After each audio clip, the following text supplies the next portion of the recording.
Mayong untag mga igsoon sa makahusan-husan.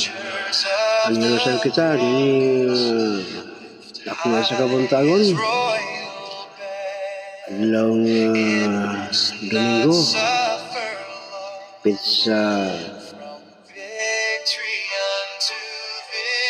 21 sa Marso. At ang pasalamatan ng Diyos rin sa kanunay siya naghatag ka ito o grasya. Iniatap niya sa kamatagon na kita. Iyapa kita ipamata. Siya naghatag ka ito o sa iya mga balaan ng onda. Nagabantay sa matangos sa kato. Samtang kitang nagapahulay sa kagabihan. Ako atong kalipay, after ko sa kabuntagon, hinupa kita sa pagbangon o kita ayon sa pagpamalandong sa iyang mga pulong na nasulat sa balangan ng kasulatan.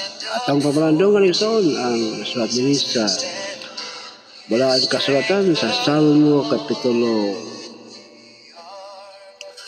34. Masagot sa versikulo 6 payon sa 9 naging dari. Kining kabus nga tao nagatuaw o gipatalinghugan siya ng Jehova o giluwas siya gikan sa tanang mga kalusdanan niya. 7. Ang manulunda ni Jehova nagapahilona sa paglibot sa mga nangahadlok kaniya o magaluwas kanila. Versikulo 8. O tilawi o tag-awa ninyo nga si Jehova maayo. Bulahan ang tao nga modangop kaniya. Versikulo 9. Binagingon, pangahadlok kamo kang Jehova o kamong mga balaan niya. Kay sa mga nangahadlok kaniya wala ing makulang. Indot mo isono ang Salmo Kapitulo 34 versikulo 6 payon sa 9 nagingon niya dito sa city ang manulunda ni Jehova magapahayon na sa paglibot sa mga nangahadlok kaniya o magaluwas kanila. Doon ay mga manrunda ang padala sa Diyos sa mga tao na magkalibot, palibot sa tao. Ang maiwas kita sa mga daghan mga katalagan.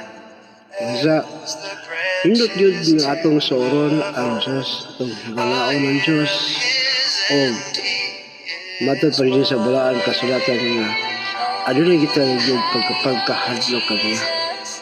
Pulong bot sa bot na pagkahadlok nga magabantay kita sa iyang mga pahimagno o sa iyang mga tambag hindi kita magasubay sa iyang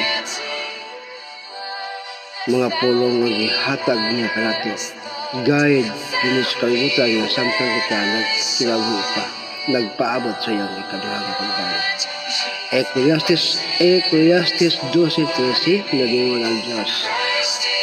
Ang tanan butang nadungog na kadlokan na to ang Diyos ang bantayan kanilang mga sugo tungod kamo kini ang tibuok katondanan sa tao.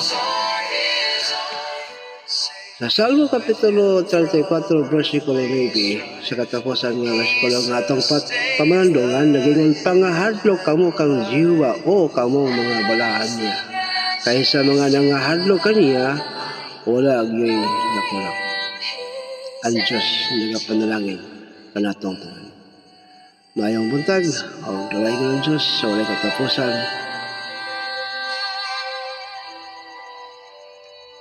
Nga naghatag kato o pinabuhi hantod pa rin yung kabuntagon.